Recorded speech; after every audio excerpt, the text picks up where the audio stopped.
This week, I want to talk about a greatest moral challenge connected to power.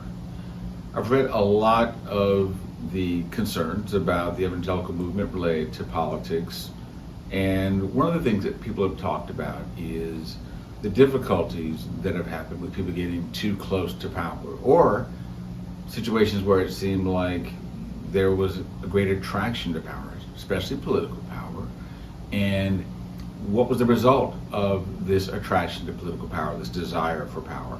Well, that it was distorting. In other words, that people became more of a servant of power rather than thinking about being a steward of power. It raises, I think, an important question, at least with the way some of the critiques have read, which is, does power inevitably corrupt? Many of us are familiar with that line, power corrupts, and absolute power corrupts. Absolutely. I think one of the questions then is for Christians who are thinking about public engagement in political life, especially if you're in a country like the United States where the citizen can become somebody who's involved in government, is engagement with power inevitably distorting?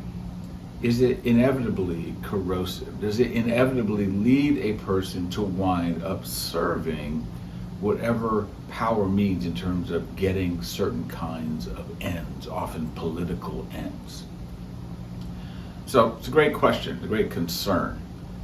My sense is that power is like anything else. It's something that is potent, but it is not something that is necessarily corrupting and corrosive. In other words, it's not something that can only be stewarded for a little while, and if you and once you get past that threshold, then the corruption comes. I think here's what has to happen.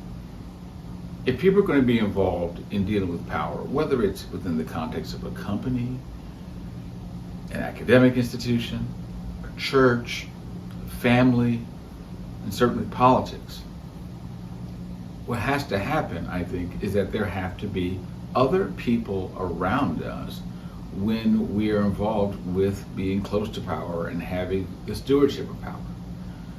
Because everyone does have their susceptibilities, and it's true that there are probably some people for whom power is like a drug, and if they get too close to it, things just go the wrong way. So what we need to do then, I think, is we need to have a community around us. We need to at least have a couple of close friends who can speak into our lives and say, hey, you realize you're getting too close to this, and it's starting to transform you into the servant of power rather than the steward of power.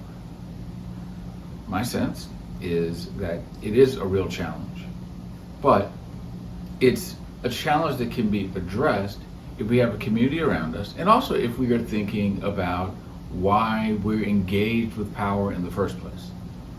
If I understand that I'm engaged with power as a person who is a servant of God, and as a person who is thinking about how do I love my neighbors, and I'm trying to do that with sincerity, not for selfish ambition, then power is something that maybe it can be used well.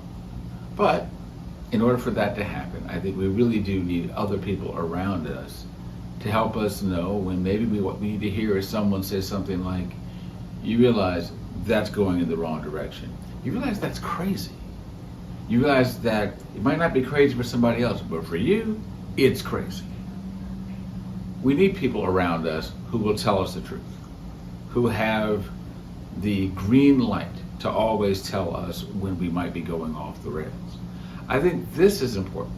In other words, that we have people around us who love us and support us, but who will not always tell us what we want to hear, but will tell us what we need to hear.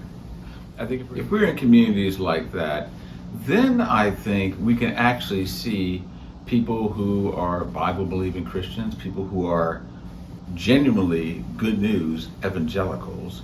We can see those people being engaged in domains of power, and we can see people who are humble, careful, and listening to those who love them and care about them and who will help them in their stewardship of the potency of power.